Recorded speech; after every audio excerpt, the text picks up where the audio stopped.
Si j'avais su à l'époque que c'était possible, dans un effort collectif, de construire une communauté durable, alors j'aurais eu beaucoup plus d'espoir.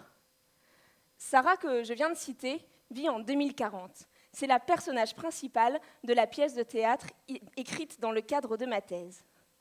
Acte 1, exposition. Avant d'être doctorante, je suis ingénieure. Je suis inquiète et en colère face à l'urgence écologique et sociale, et je me sens limitée par les outils à ma disposition. Comment comprendre les enjeux humains qu'il y a derrière les données que je manipule? Dans ma thèse, je mène une enquête de terrain qui s'intéresse aux mobilisations écologiques collectives.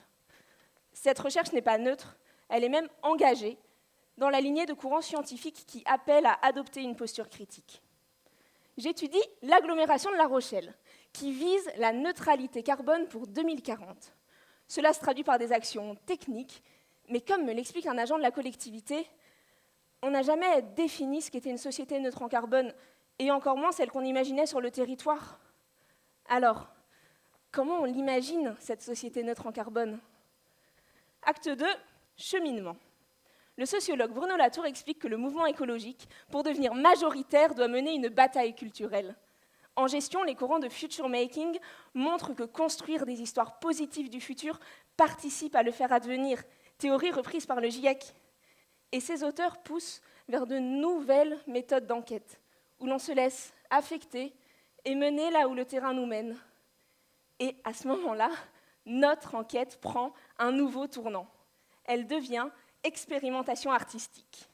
J'initie ce qu'on nomme une recherche-création et rassemble un groupe d'étudiants pour écrire et monter une pièce de théâtre. Ils s'inspirent de récits scientifiques et proposent leur propre vision du futur. Tout au long du processus, je prends des notes, je filme, je fais des entretiens avec les étudiants, le public de la pièce, et je me retrouve noyée sous une déferlante de données. Acte 3, réflexion. Il s'agit d'analyser tout le matériau recueilli à la lumière de la littérature scientifique. Par hiérarchisation, codage thématique et triangulation des données, émergent alors des théories. Et ce qui émerge ici, c'est que le récit performatif permet de mettre en mouvement. Tout d'abord individuellement, mais surtout collectivement, car cette recherche a permis de créer un espace de médiation où des acteurs qui interagissaient peu pouvaient composer ensemble une stratégie. Épilogue.